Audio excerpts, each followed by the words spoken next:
আজকে আমরা ব্যান্ডেল চার্চে এসেছি ঘুরতে। এটা হুগলিতে অবস্থিত, হুগলি নদীর ধারে। এই চার্চ বহু পুরনো, অনেক ইতিহাসের সাক্ষী এই চার্চ। সেটা দেখতে এসেছি আমরা, যে ভেতরে ঢুকে গেছি।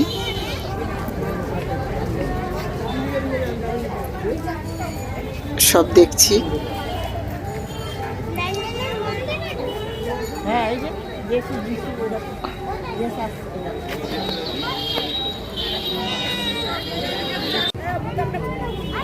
যে আমার মেয়ে তো কি আনন্দ, সব দেখছে আর নানান প্রশ্ন।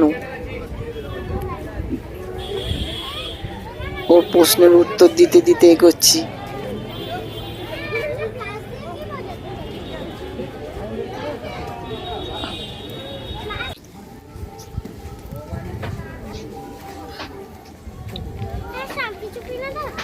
যে চারিদিকে কত লোক, শীতের ছুটিতে সবাই এসছে ঘুরতে।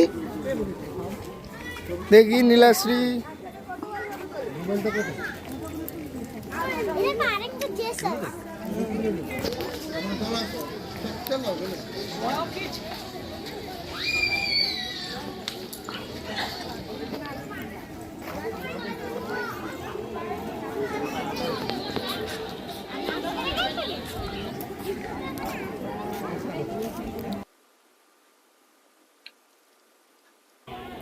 যে চার্চের বাইরেটা ঘুরে ঘুরে দেখছি, এই যে কত সুন্দর করে সাজিয়েছে।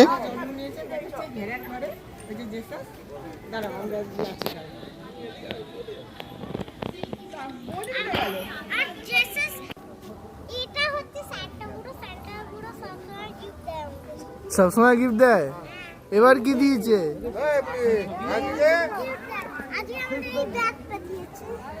ব্যাগটা দিয়েছে।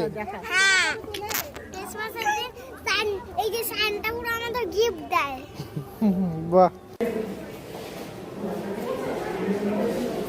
এবার ভেতরে ঢুকলাম, চার্চের ভেতরে ঢুকে পড়েছি। এবার চারিদিকটা দেখছি।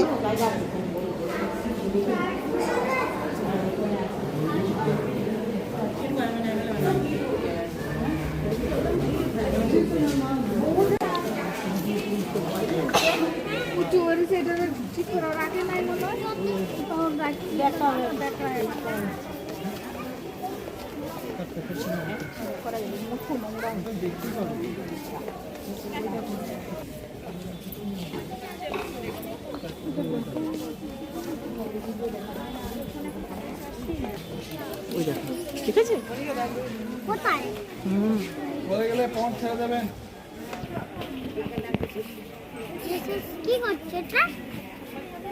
সব জায়গায় জেসাসের মূর্তি চারিদিকে। যে এখানে জলের মধ্যে সবাই পয়সা দিচ্ছে, পুরো দূর থেকে দেখা যাচ্ছে একদম। জলটা এত পরিষ্কার, পয়সাগুলো চকচক করছে। যা চাইবে তাই পূর্ণ হয়ে যাবে।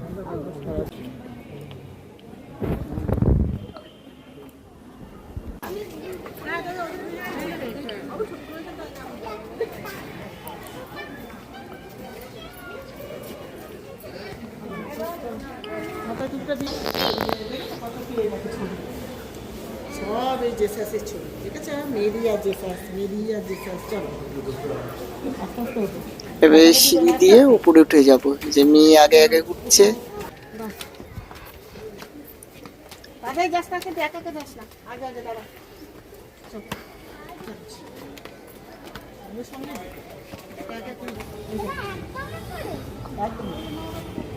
একদম উপরে উঠে গেছি।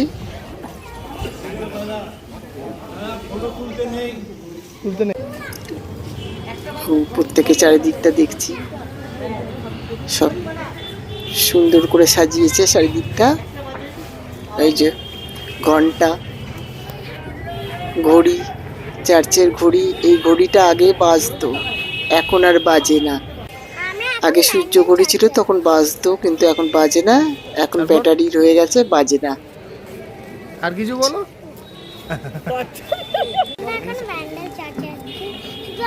ভিউটা দেখো,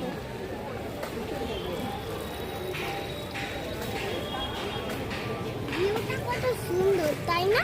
বাবা এটা খুব সুন্দর বলো ঠিক বলেছো আর 4 মিনিট পর ঘন্টা পড়বে সেটা আমরা শোনার জন্য দাঁড়িয়ে আছি একটা শোনা চলে যেতে এবার নিচে নেমে এসেছি, নেমে সব দেখা হয়ে গেছে সম্পূর্ণ। এবার নিচে নেমে এবার আস্তে আস্তে বেরিয়ে যাচ্ছি। আমি তো ঘুরলাম, আমার খুব ভালো লাগলো।